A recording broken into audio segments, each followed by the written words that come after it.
Na opinião de hoje, nós vamos conversar sobre pedalar. Eu vou conversar com um cicloativista, isso mesmo, cicloativista.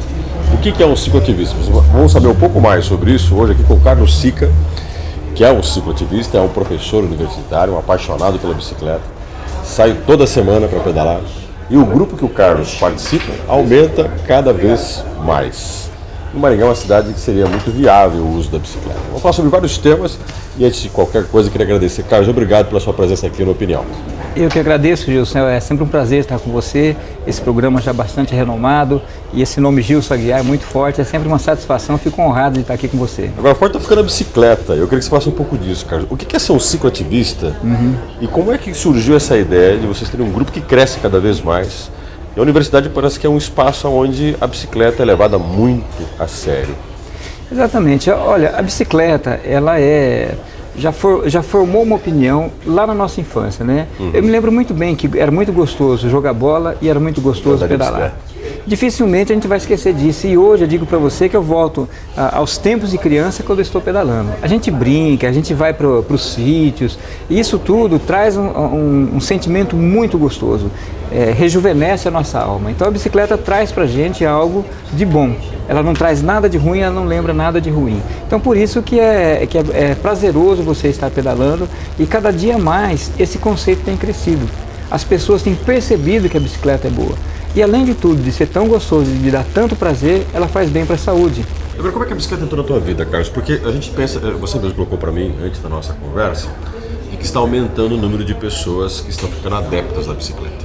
Perfeito. E alguns começam a ficar adeptos, mesmo que tivessem tido uma bicicleta lá na infância, depois de um certo tempo. Né? Claro, isso acontece mesmo. Eu, para ser sincero para você, eu entrei nessa de pedalar regularmente há 2 anos, um pouco menos de 2 anos. Mas como que ela entrou? Entrou com essa questão política também. Eu quis contribuir com a minha cidade, a cidade que a gente percebe que tem ruas largas, a cidade que tem sombra e a cidade que é extremamente plana. Em parceria com um amigo da UEM, um professor que defendeu a dissertação de mestrado dele, você até conhece o Thiago Botião Neri, ele tem uma dissertação que ele estudou Maringá. Maringá tem 95% das ruas que não apresentam subidas significativas. Maringá é praticamente 100% ciclável. Então isso mostrou pra gente que além de ser gostoso, nós precisamos defender que Maringá também dê essas condições. A exemplo da Suíça, a exemplo da Holanda, a exemplo aqui pertinho, Toledo, Beltrão, Joinville, todas as prefeituras estão investindo na infraestrutura adequada para que nós possamos pedalar com segurança. E Maringá, uma cidade tão bela, uma cidade tão bonita, que nos dá prazer e orgulho, não tem ciclovias adequadas, não tem infraestrutura adequada para isso. Agora, quando você fala da ciclovia numa cidade como Maringá é plana, você falou 95% dela, né? É possível utilizar a bicicleta, é uma cidade apaixonada por carro. E você fala que cresce o número de adeptos da bicicleta. Quem é esse maringaense que cada vez mais adere à bicicleta? Qual é o nível de renda dele, o que ele pensa, o que faz ele optar pela bicicleta? Olha, dos meus amigos, o nosso grupo no Facebook chama Pedais da Liberdade. Se você quiser conhecer lá o nosso grupo, entra no Facebook e procura Pedais da Liberdade. Esse é um grupo que já tem quase 700 curtidas e nós começamos há pouco tempo no Facebook. Então é natural que as pessoas façam isso, que elas vão ver o que está acontecendo para depois, porque ela tem a vontade de pedalar, mas ela precisa de um certo incentivo. Não é isso? Então o que está acontecendo? O grupo está crescendo em todas as classes, em todas as categorias. Nós temos pessoas que vêm assim, de uma classe menos privilegiada, como mecânicos, como pedreiros, até médicos estão pedalando com a gente, que teoricamente são pessoas que de uma classe mais abastada, né? Teriam uma melhor renda. Então a bicicleta não tem esse preconceito e os grupos não têm esse preconceito. São pessoas de todas as classes que elas querem pedalar pela diversão, pela saúde e cada dia mais pessoas que querem defender o direito de pedalar nas ruas. Ou seja, existe um grupo de pessoas, aí eu queria perguntar um pouquinho sobre isso, que gostaria de não só utilizar a bicicleta como lazer, a bicicleta como uma atividade física necessária para a saúde, que você mesmo pontuou a sua, que melhorou bastante, mas gostaria de ter elas como a bicicleta como o seu meio de transporte. Nós estamos longe disso, Carlos. Qual o caminho que você considera viável para que um dia a bicicleta possa dividir pacificamente o espaço urbano com o automóvel? Eu acho que é, mais uma vez, a educação, Gilson, e a todos que nos ouvem, né? Nós somos motoristas, nós somos ciclistas, nós somos pedestres, nós somos pessoas. Quem vai de um lugar a outro na cidade são as pessoas, não são os carros. Então nós temos que pensar sempre nisso. Se eu estiver dentro de um carro ou em cima de uma bicicleta, eu sou uma pessoa da mesma forma. Nós temos que pensar muito nisso. Então a educação é a chave de tudo na nossa vida. Respeitar o ser humano. Respeitar o ser humano. Se ele está de caminhão ou se ele está a pé, ele é ser humano. Mas considera que existe aquele preconceito ainda hoje, que anda de bicicleta para ir para o trabalho é associado a alguém de baixa renda, você não associa status à bicicleta. Existe esse preconceito? Existe esse preconceito, mas a gente que conhece, a gente que está no meio sabe que isso cada dia também está sendo superado, né? Eu sou professor universitário e vou trabalhar de bicicleta eventualmente, compartilhando com o carro. Tem amigo meu que é engenheiro da Sanepar, meu amigo Alinor, aí vai um abraço, ele vai todos os dias de bicicleta.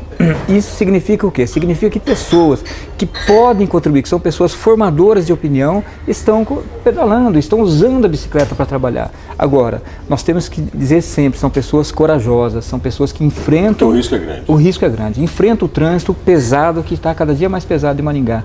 Vamos falar um pouco de números.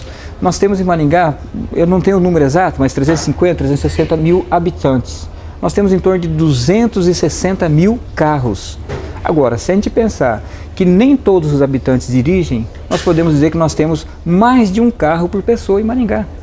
E olha como está o centro da cidade. Nós temos em torno de 60 carros por vaga em Maringá. Isso significa que o trânsito de Maringá não são pessoas indo de um lugar para outro. Grande parte são pessoas procurando um lugar para estacionar. Ou seja, todo mundo convergindo para o mesmo lugar. Convergindo para o mesmo lugar. Não acha vaga, fica gastando gasolina, atrapalhando o trânsito e cada dia mais isso vai crescer. E fora isso, você tem uma poluição ambiental imensa. Imensa, Você tem uma grande imensa. quantidade de carros concentrados no centro da cidade. Agora me permita uma crítica também, né, Gilson, no seu programa aqui. Isso vem lá do governo federal. Me permita dizer, porque não é só Maringá que passa por isso, muitas outras passam. O governo federal reduz o IPI do carro, ele coloca financiamentos a custo zero, a juros zero, pelo menos é isso que aparece na imprensa. Porém, nós pagamos de impostos para a bicicleta mais de 70%. Mais de 70% do preço da bicicleta? Do preço da bicicleta. Só existe um fabricante no Brasil. Não vou nem citar o nome, provavelmente as pessoas já se lembrem. As outras são importadas. E esse preço para importar a bicicleta é mais de 70%. É uma carga tributária enorme. Então, a melhor saída nossa para um convívio ambiental e para um transporte urbano mais adequado, hoje paga mais tributação do que o automóvel. Muito todos mais. Os seus malefícios. Muito mais. E com todos os seus malefícios. A indústria mundial precisa tanto que o carro sustente a extração de petróleo, que nós temos que pensar nisso também, né? A cultura extrativista está instalada, a cultura industrial está instalada e nós temos hoje, se isso parasse hoje, o número de desemprego seria tão grande que provavelmente muita gente morreria de fome. Não é isso que nós defendemos. Nós defendemos que nós temos aos poucos que compartilhando esse espaço com educação e com infraestrutura. Afinal de contas, a infraestrutura, quando você faz ciclovia, ciclofaixa, campanhas educativas, é com o nosso dinheiro, é com o nosso E você movimentaria mesmo. também, cara, a economia, porque a bicicleta também vai despertar uma cadeia produtiva grande. Eu não sou empresário, mas eu investiguei nesse negócio. Não só na venda de bicicletas, mas no entorno todo, porque você veja bem. O suporte da infraestrutura. Hoje fala-se em Maringá em criar vagas de estacionamento, prédios privados para estacionamento. Exato. Mas eu acho que o grande negócio é a bicicleta. Então, quando você fala em lucro, quando você fala na iniciativa privada, pode pensar em indústria de bicicleta. O Brasil inteiro só tem uma indústria. Nós podemos pensar em indústria de roupa, nós podemos pensar em sinalizadores, equipamentos de segurança, roupas adequadas. Eu estou há 3 meses procurando alguém que faça uma camiseta de ciclismo personalizada para nós e não encontrei em Maringá. Contactei uma empresa do Rio de Janeiro, eles me atenderam. Daqui 20 dias a camiseta está em Maringá. Agora, existe um outro tipo de projeto de infraestrutura que eu acho que a gente podia até falar um pouco disso. Você tem pessoas que, além de você ter esse suporte, por exemplo, da venda da bicicleta, a sinalização para a bicicleta, você tem, por exemplo, pessoas que associam cafés com estacionamentos de bicicleta. Em São Paulo tem um café em que você pode deixar sua bicicleta, um café, você pode tomar um banho, tem uma ducha para você tomar um banho. Bacana. Você tem um lugar para você guardar sua roupa, colocar sua roupa de trabalho. Quando você sai do seu trabalho, você pega a sua roupa, deixa, ou lá eles têm a lavanderia, eles lavam sua roupa para o dia seguinte, e você põe sua roupa de bicicleta para casa. E são algumas alternativas que podem transformar a bicicleta num instrumento, inclusive, de encontro de pessoas, de frequentar determinados ambientes, bares. Exatamente, ela passa a se tornar um meio de locomoção. Existe um pouco mais, tudo isso que você falou é maravilhoso e já existe. E até um pouco mais, existem algumas empresas, alguns cafés, alguns bares que incentivam a ida das pessoas de bicicleta para lá. O custo para ele manter um estacionamento, mesmo cobrando, é mais caro do que se ele ceder uma vaga de bicicleta. Então ele fala, quem vier de bicicleta ganha 10% de desconto na conta. Poxa, olha que maravilha. Não é? E se você tiver um lugar para deixar a bicicleta, melhor ainda. Melhor ainda, com segurança, com tranquilidade. E você vê como é uma questão cultural. Hoje, se você chegar na maioria das empresas, você tentar entrar com a sua bicicleta dentro de um shopping center, você vai ser barrado. Né? E em alguns lugares não, você vai entrar com a tua bicicleta e vai ser bem recebido com ela. Como as empresas não têm uma ducha, por exemplo, para alguém entra de bicicleta, olha só, um espaço. E faz parte da infraestrutura, não é só ciclovia. Exatamente. É ciclofaixa, ciclorrota, mas as empresas poderiam investir numa ducha, num chuveiro, num local para a pessoa trocar a roupa, e isso faria de que a pessoa fosse trabalhar mais contente, por ela estar sendo bem atendida, mais saudável, tiraria as pessoas da fila lá do posto de saúde e ela trabalharia melhor. Faltaria menos o trabalho por questão Faltaria menos o trabalho. Ou seja, você teria um funcionário que teria uma qualidade de vida associada ao meio de transporte. Agora, falando um pouco da universidade. Vocês têm um projeto da universidade. Isso. Parte desse grupo que pedala junto com você é da UEM. E o que vocês têm desenvolvido na universidade, uma instituição que produz ciência e tecnologia, em prol desse projeto? Bom, todo esse trabalho, Gil, você sabe, todos vocês conhecem isso, é um trabalho voluntário. Né? Quando a gente fala de política, a gente está falando de todo tipo de política, não tem nada a ver com a política partidária. É uma política de cidadão. E na universidade, da mesma forma. Eu tive a iniciativa, eu conversei com o reitor, fui bem recebido, muito bem ouvido. O reitor Júlio, ele entendeu que é necessário a gente investir nessa questão. Então nós estamos já com tudo pronto para fabricar as placas. Nós vamos fabricar as placas indicativas, as placas regulamentadas. Nós vamos trabalhar com sinalização. Com sinalização.